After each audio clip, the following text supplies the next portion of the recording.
زندگی کی گھڑیاں بہت تیزی سے گزر رہی ہیں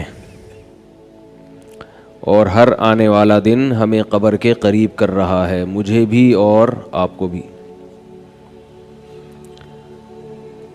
ایک دن آنے والا ہے کہ آپ لوگ کہیں گے کہ مولوی صاحب ہوتے تھے الفلاحیہ مسجد میں ممبر پہ بیان کیا کرتے تھے، ابھی تو ہیں، بیان کیا کرتے ہیں، ایک دن کیا ہو جائے گا؟ تھے۔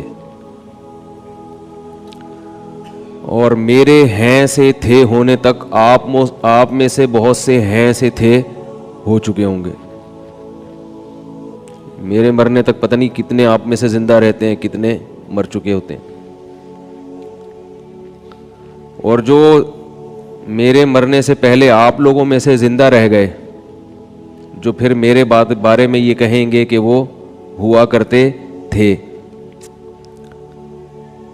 تو جو زندہ رہیں گے وہ بھی ہمیشہ نہیں رہیں گے، کچھ دنوں میں وہ بھی ہیں سے کیا بن جائیں گے؟ بولو بھائی، تھے۔ ابھی تو بول رہے ہیں، جب تھے ہوں گے تو پھر بولنے کا بھی موقع نہیں ہوگا۔ ابھی زندگی ہے، ہیں تھے بول دیں۔ جو دنیا سے جا چکے وہ تو بیچارے اس قابل بھی نہیں ہیں کہ یہ تبصرہ کر سکیں، بیان میں سر ہلا سکیں، یا ہاں یا نہ یا تھے یا ہیں بول سکیں۔ کیا خیال ہے بھائی؟ یہ ایک ایسی حقیقت ہے موت جس کا کوئی انکار نہیں کر سکتا، اس میں اختلاف نہیں ہے، نہ دیوبندی بریلویوں کا کوئی اختلاف ہے، اس میں حیرت کی بات ہے، نہ اہل حدیث اور غیر مقلد اور مقلد کا کوئی اختلاف نہیں ہے۔ ایگزامینیشن ہال ہے جس میں لا کے ہم سب کو اللہ نے بٹھا دیا، پرچہ تھما دیا اور بتایا کہ کچھ سوالات ضروری ہیں، کچھ آپشنل ہیں،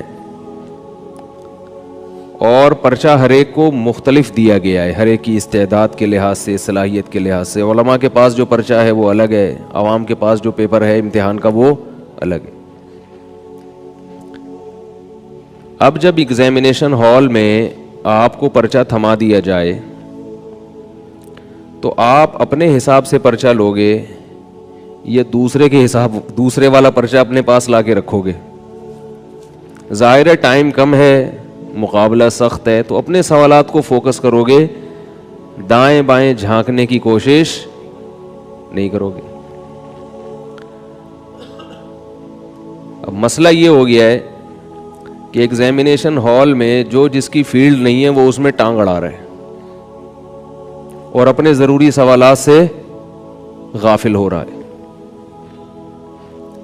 آپ دیکھیں گے ہمارے اس دور میں مسائل کے معاملے میں ہر آدمی فنٹر بنا ہوا ہے، کسی سے بحث کروا لو، رفع الیدین کی، رفع الیدین نہ کرنے کی، آمین زور سے آہستہ، ہر آدمی فنٹر بنا ہوا ہے۔ لیکن اس سے جو قیامت کے دن جو ضروری سوالات ہوں گے ان سوالات کی طرف اس کی توجہ نہیں ہے۔ اس سے سوال یہ ہوگا کہ رات کی تنہائیوں میں کیا کیا کرتے تھے؟ لوگوں کے سامنے تو اللہ سے ڈرتے تھے، کیا تنہائی میں بھی اللہ سے ڈرتے تھے یا نہیں ڈرتے تھے؟ اپنے والدین کی خدمت کر کے جنت حاصل کرنے کی کوشش کی یا نہیں کی؟ رسول اللہ صلی اللہ علیہ وسلم نے ارشاد فرمایا کہ جس نے بوڑھے والدین کو پایا اور ان کی خدمت کر کے جنت اپنے اوپر لازم نہ کی، اس پر اللہ کی لعنت ہے۔ تو ان لوگوں کو دیکھ لیں جو مجتہد بنے ہوئے ہیں،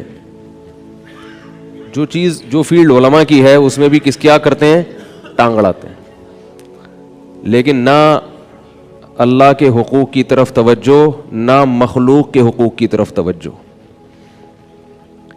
ایک صاحب حیات ممات کے مسئلے میں بہت بڑے فنٹر تھے، حیاتی مماتی، یہ حیات النبی ممات النبی، بہت فنٹر، بڑے ماہر۔ میں نے ان کو ایک دفعہ نصیحت کی، میں نے کہا چھوڑ دو، ان چکروں میں نہیں پڑو، انسان بن کے سیدھے مسلمان بن کے زندگی گزارو، اس میں نہیں اپنی صلاحیتوں کو برباد کرو۔ تو کہنے لگے کہ یہ بہت ضروری عقیدہ ہے، یہ عقائد ضروریہ میں سے ہے، اس کے بغیر ہم مسلمان نہیں ہو سکتے۔ تو اللہ تعالیٰ بعض دفعہ ایسی دلیل ذہن میں ڈالتے ہیں، میں قرآن و حدیث سے دلیل دیتا نا، سمجھ میں نہیں آتی ان کے، ہر آدمی میں قرآن حدیث میں مسائل کا جو چیپٹر ہے نا وہ سمجھنے کی صلاحیت ہر آدمی میں نہیں ہوتی. یہ بات پبلک کی سمجھ میں نہیں آ رہی ہے. پبلک سمجھتی ہے کہ ہم بھی قرآن و حدیث میں جو مسائل کا چیپٹر ہے وہ سمجھ سکتے ہیں,